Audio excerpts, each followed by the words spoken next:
Mister Desai અને તેમની પત્ની કલા દેસાઈ વચ્ચે રોજબરોજના ઝઘડા ચાલતા અને એક દિવસ આ ઝઘડાએ એક એવું મોટું રૂપ લીધું કે મિસ્ટર દેસાઈએ તેમની પત્નીની હત્યા કરી નાખી.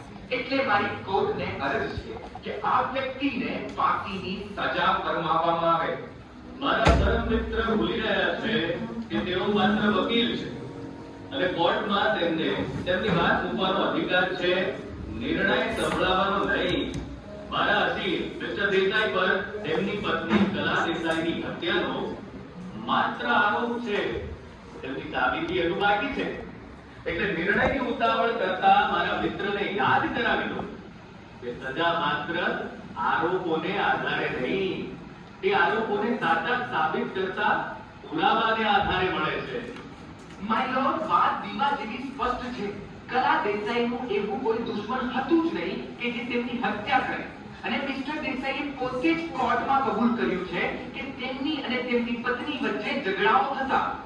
ઝઘડા થતા હોવાનો અર્થ એ નથી કે મારા અસીલ ખૂની છે. Objection my lord, objection overruled. Thank you my lord.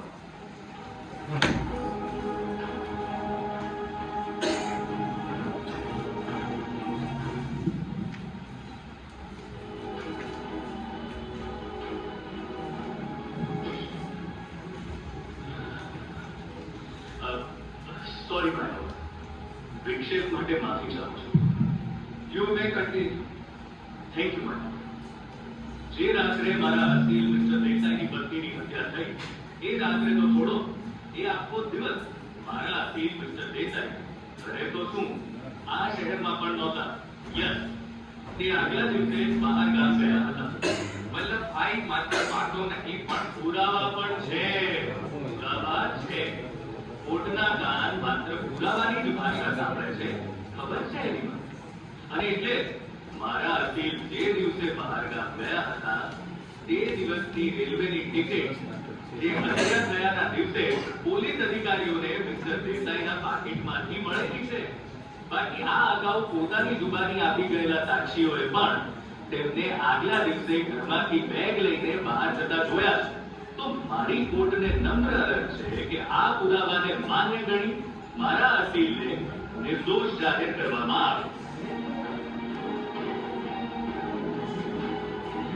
તમામ પુરાવાઓ, સાક્ષીઓની જુબાની અને બંને પક્ષની દલીલો સાંભળ્યા બાદ કોર્ટ મિસ્ટર દેસાઈને નિર્દોષ માને છે અને તેમના પર લગાવેલા બધા જ આરોપોને અમાન્ય ગણે છે અને પોલીસને કલા દેસાઈની હત્યાની વધુ તપાસ કરવા માટે આદેશ આપે છે.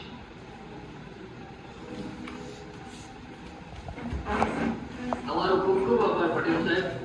અભિનંદન મિસ્ટર પટેલ. વલ્લભભાઈ, કોર્ટની કાર્યવાહી વખતે એવો તે કેવો અર્જન્ટ તાર આવ્યો કે કાર્યવાહી રોકવી પડી.